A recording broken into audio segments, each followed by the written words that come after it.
Preserving the memory of the Holocaust is more important today than ever before. We live in an age of resurgent and violent anti-Semitism, and commemorations like this ceremony remind us where humanity's oldest and most enduring hatred can lead. Many thought that after the horrors of the Holocaust, anti-Semitism would finally contract and disappear. That has not happened. Hatred of the Jews appeared to take a brief respite after World War II for a few decades. It has now returned in full force. Once again in Europe and elsewhere, Jews are being slandered, vilified, and targeted just for being Jews. This is taking place in the intolerant Middle East and in the very heart of the liberal and tolerant West. It's taking place in Tehran and Paris, in Gaza and Brussels. Around the world, Jewish communities are increasingly living in fear.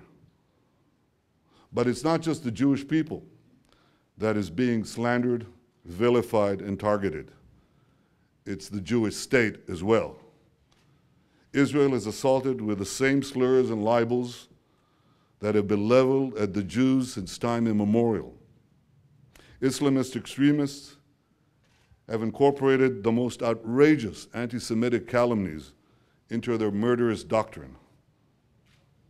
Take the Hamas Charter as one example of many. It reads like the protocols of the Elders of Zion, the anti-Semitic forgery on which it is based.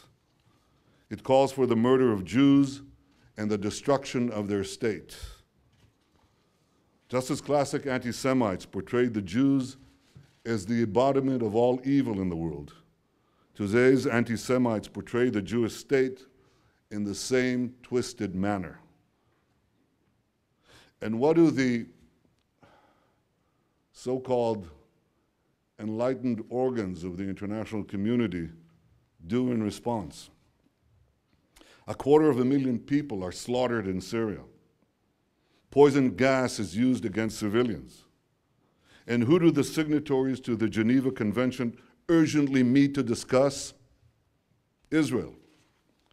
Across the region, dictatorial regimes and brutal movements brutalize their peoples, suppressing women, lynching gays, forcing Christians to live in fear. And who does the Human Rights Council of the United Nations condemn? Israel. Hamas fires thousands of rockets at our civilians, deliberately targeting our people. While hiding behind Palestinian civilians, it uses as human shields. And who does the ICC announce it will examine? Israel. No rational examination of the facts can justify this assault on Israel. The Middle East's only democracy, the most beleaguered democracy on earth.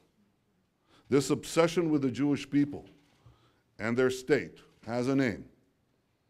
It's called anti-Semitism. Some things just don't change.